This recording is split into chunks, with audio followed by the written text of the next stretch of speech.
had a little bit more, or is it just... You always want more, and then sometimes you want to get done quick, but, you know, you done had all the practice that you could have now, so you can't sit up there and want another 5 minutes here, another 5 minutes there. It is what it is. You got what you got.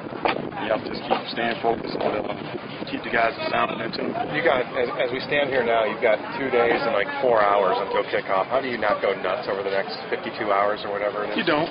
You just have to go through it, and we did it during camp when we had our scrimmages at night, that we went through the whole deal.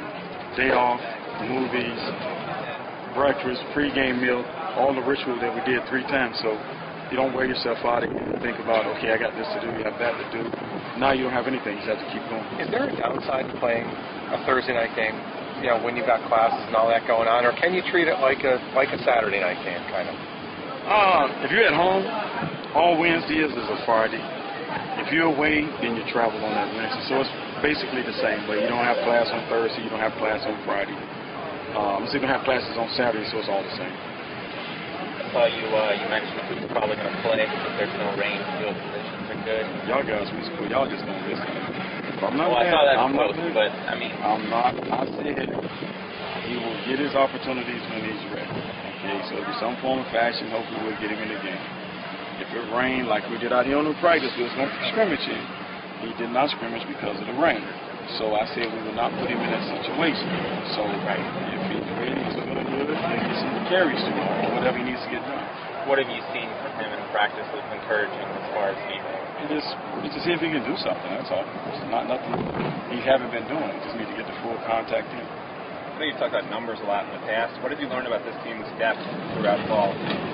Got some depth. You know, like I said earlier in the season, it was good depth. We have some positions that you're always worried about, but, you know, we have some tight ends that did a great job in camp. Linebackers have improved, so, you know, we'll make a decision after we meet on what we're going to do for our depth charts and all those things and what we need to get done.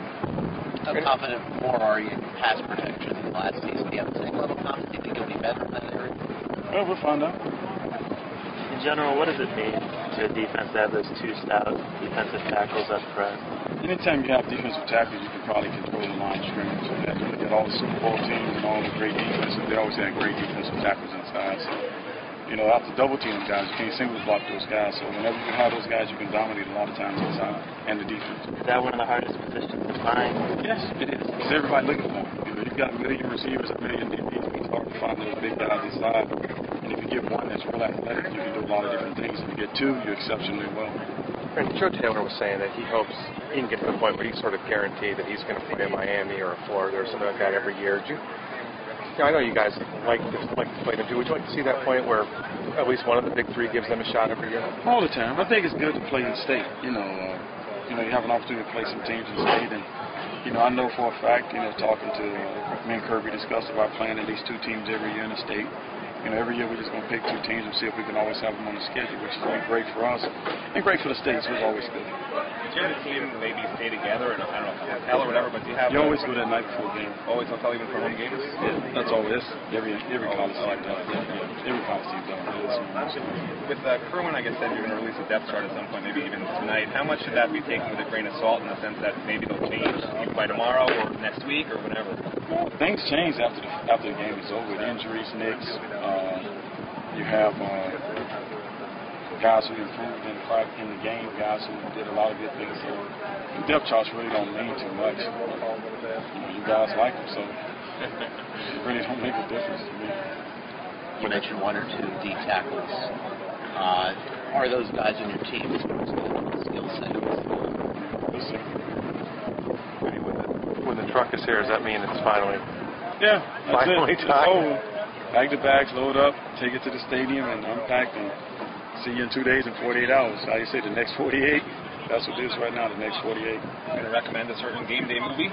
Huh? Whatever movie at that present time, that's what we're going to see, so it'll be good. We've been through it, so it's all right. Are there guys who maybe could be able to play health-wise Thursday, but maybe you'll hold out just to be cautious?